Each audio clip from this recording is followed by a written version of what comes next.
अस्सलाम वालेकुम grade 9 how are you, कैसे हैं सब। उम्मीद है कि आप सब खैरियत से होंगे। आज हम रिव्यू एक्सरसाइज 12 स्टार्ट करेंगे। क्वेश्चन नंबर है 4। If the given triangle A B C is equilateral triangle and 9 segment A D is bisector of angle A, then find the value of unknowns X degree, Y degree, Z degree. Students, हमें एक triangle दिया हुआ है ए B सी, ठीक है। वो कह रहे हैं कि ये ट्रायंगल हमारे पास इक्विलेटरल ट्रायंगल है।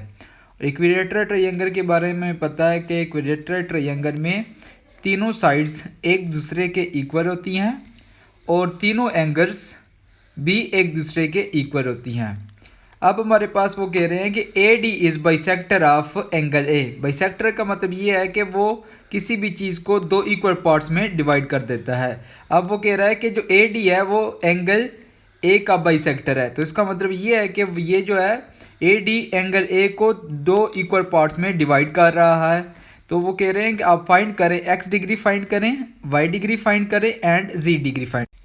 जी स्टूडेंट्स, ये हमने डायग्राम बना लिया है। ट्रायंगल ए बी सी है हमारे पास, जिसको सॉल्व करना स्टार्ट कर देते हैं। एज वी नो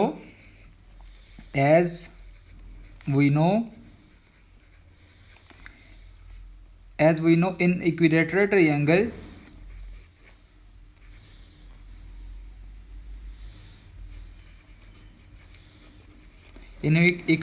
ट्रायंगल, में क्या होता है स्टूडेंट्स,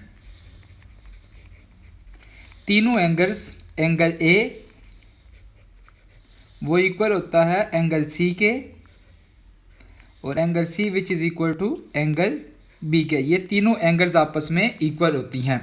अब हमें ये भी पता है कि इक्विलेटरल ट्रायंगल या किसी भी ट्रायंगल में सम ऑफ एंगल जो है वो हमारे पास 180 डिग्री के इक्वल होता है। सम ऑफ एंगल्स 180 डिग्री के इक्वल होता है। तो हमें इक्विलेटरल ट्रायंगल है हमारे पास, तो इसका मतलब ये है कि हम 80 डिग्री को 3 इक्वल पार्ट्स में डिवाइड करेंगे। 180 डिग्री को 3 इक्वल पार्ट्स में डिवाइड करेंगे। तो इसका मतलब ये है कि angle A which is equal to angle B which is equal to angle C, ये किसके इक्वल आ जाएगा, 60 डिग्री के। एंगल ए भी 60 डिग्री के इक्वल आ जाएगा, एंगल बी भी 60 डिग्री के इक्वल आ जाएगा, और एंगल सी भी 60 डिग्री के इक्वल आ जाएगा। अब हम z जो है, z डिग्री आसानी से फाइंड कर सकते हैं। एंगल बी वो हमारे पास किसके इक्वल है, z डिग्री, ठीक है। अब एंगल बी की वैल्यू क्या है हमारे पास, 60 डिग्री। तो एंगल बी की जगह हम क्या पुट कर देंगे, 60 डिग्री। तो z डिग्री हमारे पास किसके इक्वल आ जाएगा, 60 डिग्री के। हमने z डिग्री फाइंड कर रही है, तो अब हम x डिग्री फाइंड करेंगे और y डिग्री फाइंड करेंगे। क्वेश्चन में हमारे पास गिवन था कि ए डी जो है वो हमारे पास क्या है, line segment A D is angle bisector, angle bisector of angle ए। इसका एंगल ए का एंगल बाइसेक्टर है। तो इसका मतलब ये है कि जो ए बी है, ए डी है, वो एंगल ए को दो इक्वल पार्ट्स में डिवाइड कर रहा है। तो वो कौन कौन से हैं, एक्स डिग्री और वाई डिग्री। तो इसका मतलब ये है कि X degree which is equal to Y degree हमारे पास आ जाएगा। अब एक्स डिग्री और वाई डिग्री मिलेंगे तो हमारे पास क्या बनेगा, एंगल ए बनता है। ये देखें, X degree plus Y degree को हम प्लस करें तो हमारे पास क्या आ जाता है, एंगल ए।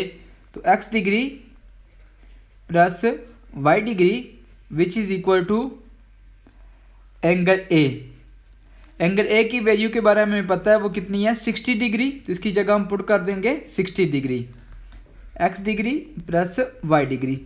तो अब हम क्या करेंगे, वाई डिग्री की जगह क्या पुट कर देंगे, एक्स डिग्री। तो X degree plus X degree which is equal to 60 degree.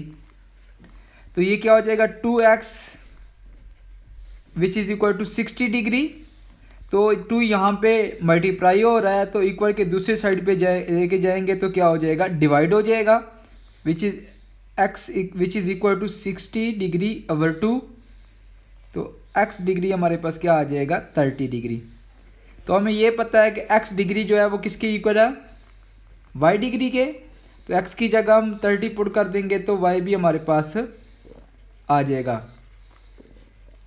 X की वैल्यू आ गई है और वाई की भी आ गई है और जी की भी आ गई है। तो ये उन्होंने, ये हमारी रिक्वायरमेंट थी, तो ये हमने सॉल्व कर दिया है। अब हमारे पास है question number 5। In given congruent triangles LMO and LNO find the unknown x and m।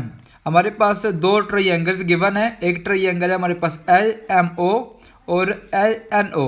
वो कह रहे हैं कि ये आपके आपस में कॉन्ग्रुएंट ट्रायंगल है। कॉन्ग्रुएंट ट्रायंगल कौन सी ट्रायंगल्स होती हैं? जिनकी शेप भी सेम, ऐसी ट्रायंगल्स जिनकी शेप सेम हो और साइज भी सेम हो, तो उसको हम कहते हैं ये ट्रायंगल्स आपस में एक दूसरे के कॉन्ग्रुएंट है। तो वो कह रहे हैं कि आप x फाइंड करें और m फाइंड करें। तो ये हमारे पास हमने क्वेश्चन लिख लिया हुआ है। तो हमें पता है कि कॉन्ग्रुएंट ट्रायंगल में कोरिस्पॉन्डिंग साइड्स आपस में इक्वल होती हैं। तो हम लिख लेंगे कि ट्रायंगल LMO कॉन्ग्रुएंट है किसके? Triangle LNO। जब ये दोनों ट्रायंगल कॉन्ग्रुएंट है तो इसका मतलब ये है कि इनकी दोनों साइड्स भी आप, ये जो कोरिस्पॉन्डिंग साइड्स हैं वो आपस में इक्वल है। तो कोरिस्पॉन्डिंग साइड्स को इक्वल कर देते हैं। ये साइड जो है वो इस साइड के इक्वल होगी। तो side line segment which is equal to LM। तो LM की वैल्यू कितनी है? 2x + 6, 2x + 6 which is equal to LN की कितनी? 18। तो 2x 6 उधर जाएगा तो नेगेटिव हो जाएगा, 18 negative 6, 2x which is equal to 12, x equal to 12/2, x is equal to 6। x हमने फाइंड कर रही है। तो अब हम m फाइंड करेंगे। तो इसमें क्या होगा कि MO which is equal to ON, ये दोनों आपस में इक्वल है। तो MO कितना है हमारे पास? M है और ON हमारे पास कितना है? 12 है। तो ये दोनों फाइंड हो गए हैं। तो ये उनकी रिक्वायरमेंट थी जो हमने पूरी कर दी है।